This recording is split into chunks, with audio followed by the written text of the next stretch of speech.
fate and or the Force seems to have other ideas for me this evening.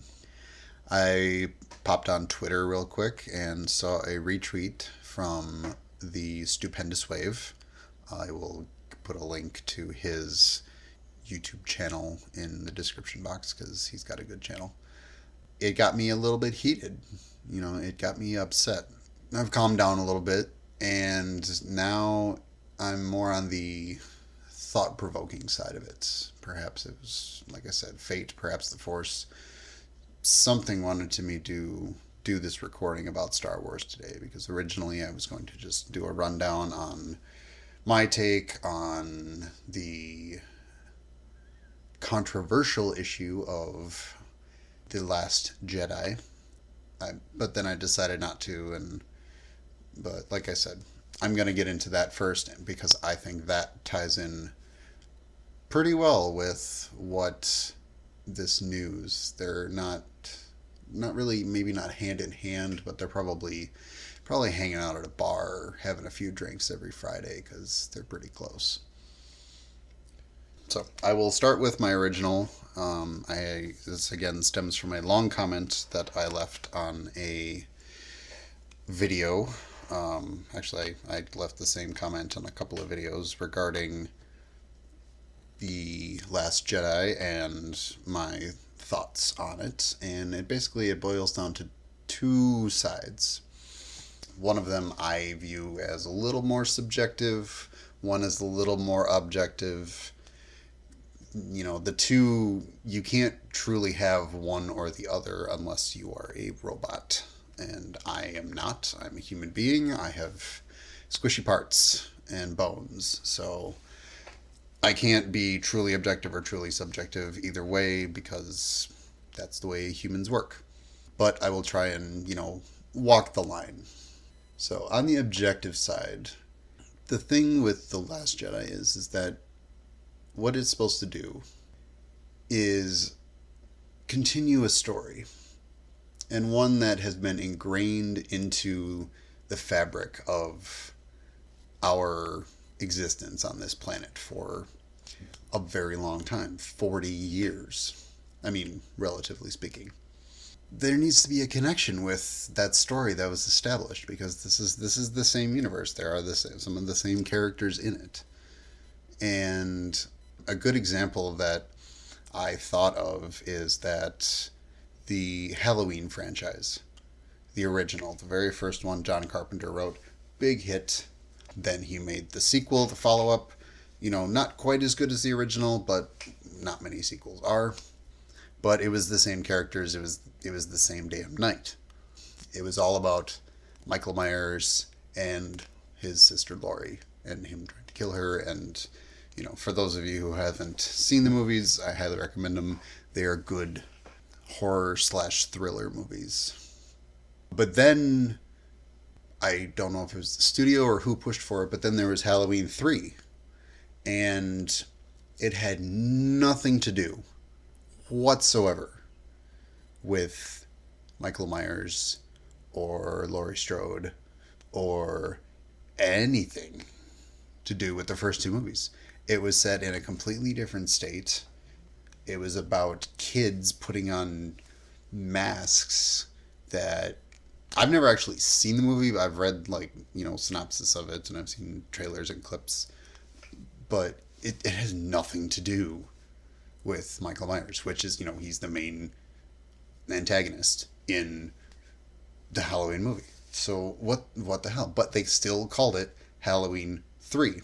And this is my point, is I'm sure it was an okay movie. I don't know, fine, but why bother calling it Halloween 3 if you're not going to continue the storyline or the universe? They didn't even make some kind of attempt to make it in the same universe that they had created in 1 and 2. It didn't work. Which comes to, one of my kind of an idea of where The Last Jedi kind of failed. Is that the things that they brought in that had never been there before, they towed the line with not making sense for the Star Wars universe that had been established through 6 previous films. And when I should qualify, the new trilogy, I should say more so. Especially The Last Jedi, but even The Force Awakens did that a little bit too. Because they had episodes 4, 5, and 6, and then 1, 2, and 3. And that's a lot of cinematic time to establish a universe.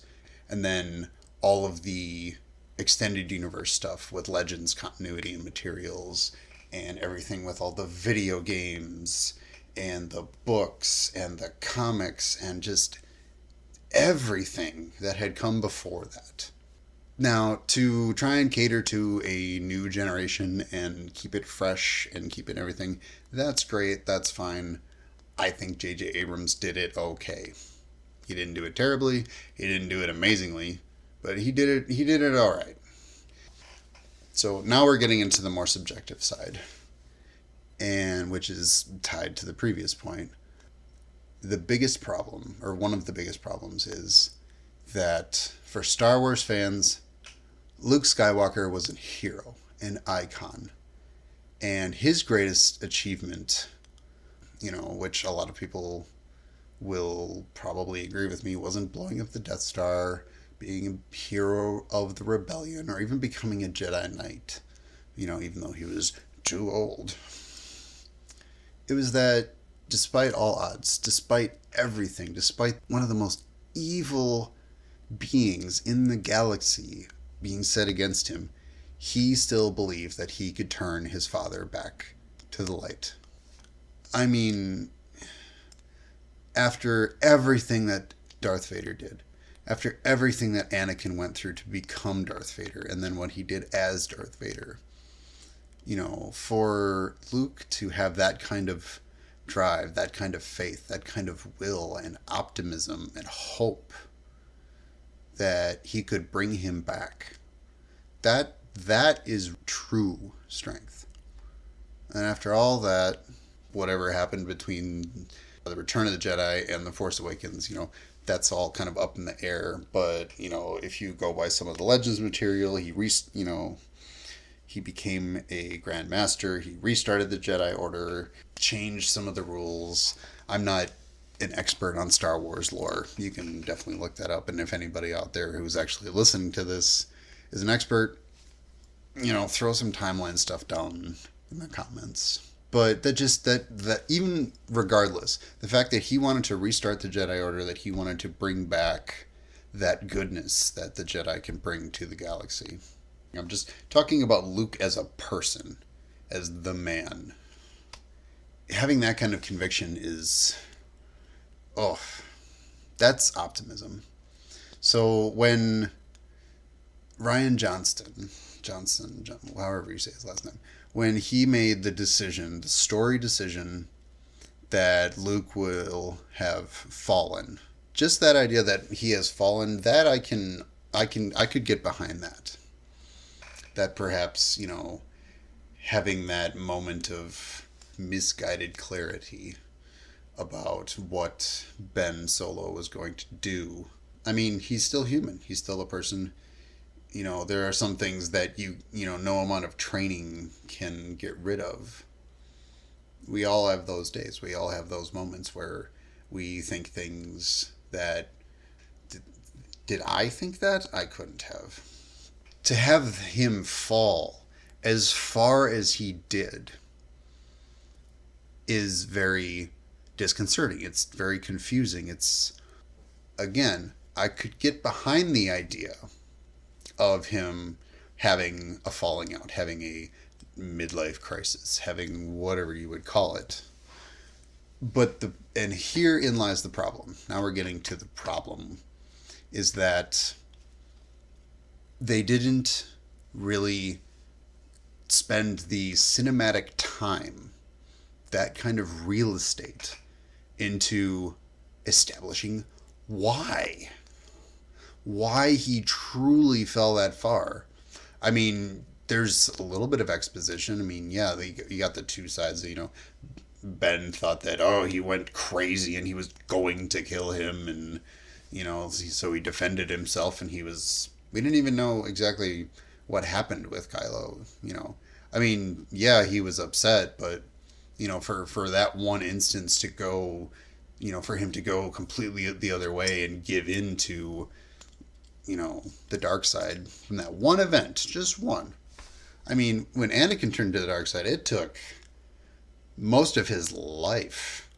I mean, we're talking over a decade. I mean, I think if I remember, it took probably about 15 years for Palpatine to twist and mingle and, work his manipulative magic on Anakin to turn him to the dark side. But then, according to The Last Jedi, Kylo Ren just did it like that. From one night of Luke freaking out. And then on the flip side, that Luke would then, like I said, give up and fall as far as he did, to the point where he just wanted to go to an island and wait to die because of one thought that he had on one night. I mean, that doesn't make sense. And they don't tell us any more than that, really, if you look at the story. So there's the problem, and therein lies the problem, as I said, that The Last Jedi took its runtime, took its cinematic real estate, and squandered it, really. Like I said, they could have gone into the explanation of why Luke fell as far as he did and why he did all this stuff, but they didn't. They spent most of the time on a chase scene. What? The biggest flaw in episode 8. It's not the contrived SJW message that everyone tries to make it out to be. It's not corporate greed. It's not just bold and going in a new direction. It's that they didn't follow the title. It's as simple as that. The title of the movie, Star Wars Episode 8, The Last Jedi. They didn't make a story around that. So, let's have a quick look back at episodes 1 through 7. I know it's extremely simplified, but, think about it. This is all from, as Obi-Wan put so eloquently, from a certain point of view. Episode 1, The Phantom Menace. All the fighting is a conflict that was set in motion by the shadowy Darth Sidious, a phantom, somebody that the Jedi, didn't know anything about. So that, they told that story. They filled it in with all that other stuff, but that was kind of the central idea. Episode 2, The Attack of the Clones. The conflicts through Count Dooku that leads to the creation of the clone army, so they could attack for the first time. Again, title is kind of the driving force behind the plot of the story. Episode 3, Revenge of the Sith. Darth Maul said, "At last we will have our revenge," in episode 1, and in episode 3, they get it. Darth Sidious takes over, he becomes the Emperor, Order 66 happens, he gets his new apprentice, blah, blah, blah, blah, he gets his revenge. Follows the title. Episode 4, A New Hope. Going back to what I was saying earlier about Luke, he is such a hopeful person, and he only becomes more so as he gets older and gets more experience through everything. But he is the New Hope. Episode 5, The Empire Strikes Back. The rebellion blew up the Death Star, so they went on a massive hunt to try and find them, and they struck back. And, episode 6, Return of the Jedi. Luke becomes the Jedi again, and this is, because early on in the movie, Yoda dies, so at that point, other than maybe a couple stragglers that are out in the middle of the universe somewhere, or the galaxy somewhere, Luke returns and he becomes a Jedi again, and people are talking about the Jedi again, and it's the Return of the Jedi. Again, all of these titles, the story and the title are so, tightly tied together. And even The Force Awakens, you know, as, admittedly kind of overpowered as Rey is. Well, not overpowered. Okay, here's the thing about Rey. Yes, she's overpowered. And again, they didn't spend the cinematic real estate that they had explaining why. I mean, they still could do it in episode 9. I don't know, but yeah, it's awakening in her, and that, again, the title follows the story. That's been a thing with Star Wars. Every episode and even Rogue One, they snuck the movie title into the movie itself. And with The Last Jedi, they squandered their real estate. If you go and take the runtime and, like I said, divide it up between the time spent with everybody in the Resistance running from the First Order and going off to Canto Bight and all of that stuff, and then you take the parts that were about The Last Jedi, whether it's Luke, whether it's Rey, whether it's Kylo, whoever The Last Jedi is supposed to be. If you, just from a simple runtime, they spent so much time on the Resistance and Canto Bight and the chase, and not on The Last Jedi. That is my argument for where this movie went wrong and why it didn't live up to expectations. And not just because of we didn't get Snoke's backstory, and we didn't, Rey's lineage is still possibly up in the air whether he's lying about it or not. And it's as simple as that. If Rian Johnston either had the frame of mind himself to sit down and say, okay, we have a title, or we have a story. What's a title that follows the story? Or how can I make the story follow the title? Whichever came first, chicken or the egg. We probably would have gotten a much better movie. Or, and this is getting into other things, if someone He did what? like over in the Marvel universe, had been there to oversee all the tendrils, all the timelines, all the continuity things, and kept the director on that path, we probably would have gotten a better movie. And again, I know there's nothing we can do. We can't change the past. Lord knows what would happen if, they tried to rebrand or reboot, because we saw how well that went over with Spider-Man. But the news that came out today that I saw about Kelly Marie Tran, the actress that played Rose in The Last Jedi, who has allegedly, apparently, I don't know for sure because it's news and, nothing directly from her, but multiple different news sites and sources and stories and everything, and the fact that Stupendous Wave retweeted it and said this is a sad day, I trust him pretty well. So that she has deleted everything on her Instagram, which, I saw some old posts that somebody had screenshotted, that was her main outlet as far as social media goes. She doesn't have a Twitter. So for her to do that, and again, allegedly, because of people throwing all kinds of bullying and hate and all that kind of stuff her way. So, I was just skimming through some of the articles, and it all seems to be fairly similar in what happened. It was straight up cyberbullying. That people were, for whatever reason, so upset, so angry, so whatever, and they're taking it out on her. Now, do I feel that her character from the movie was not the best character?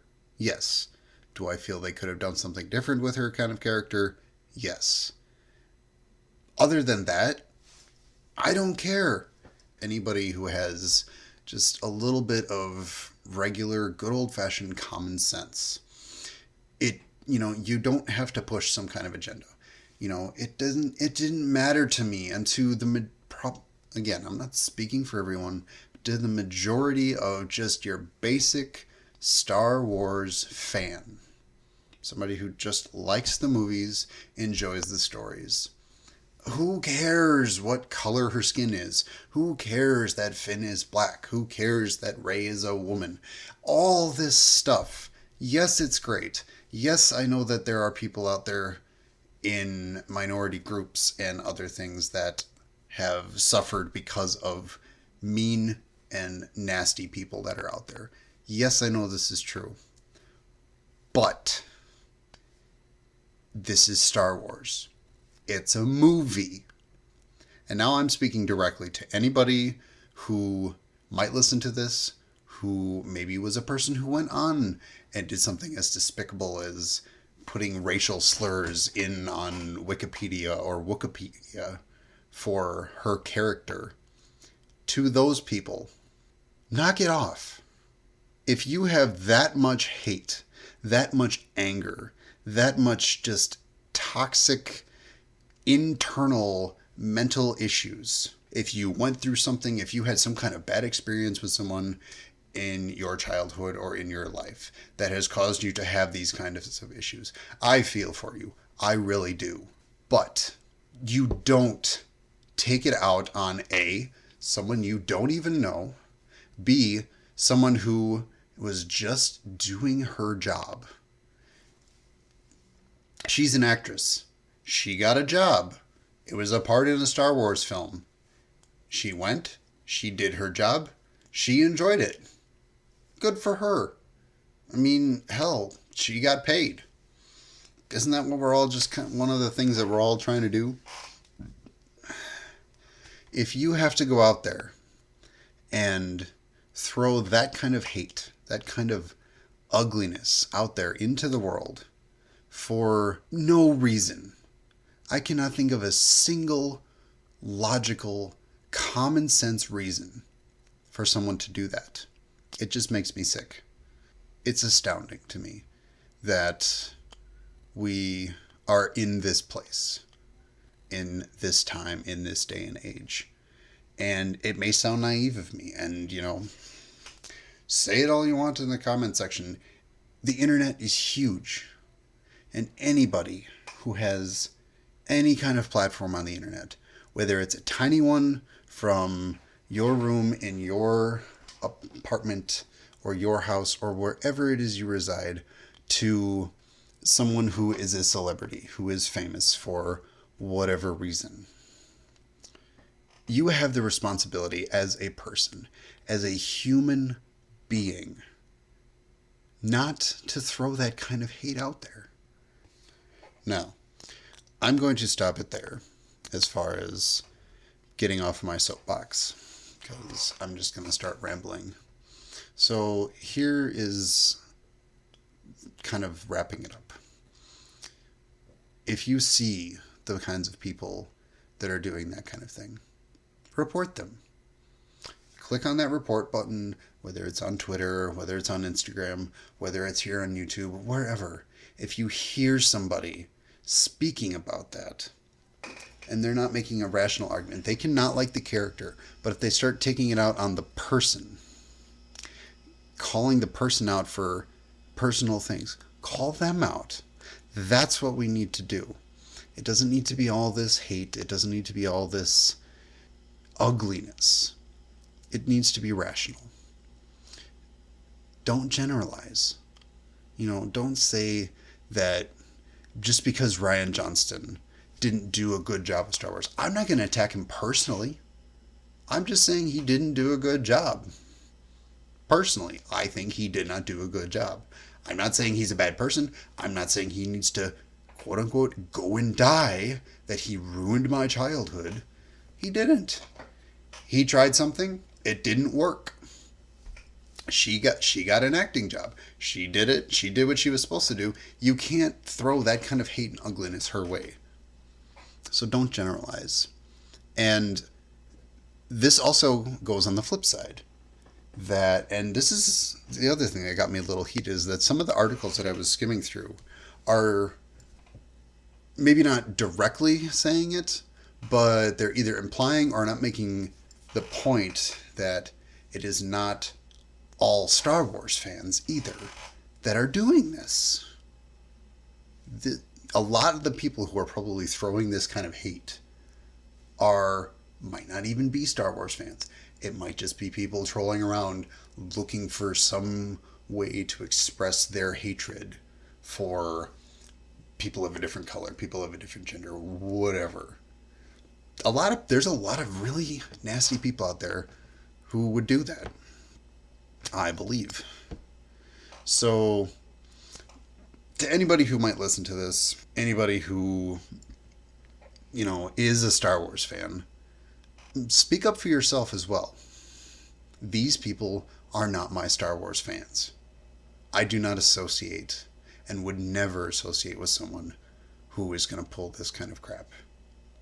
So on that note, I bid you all a fond farewell, keep it real, and may the Force be with you.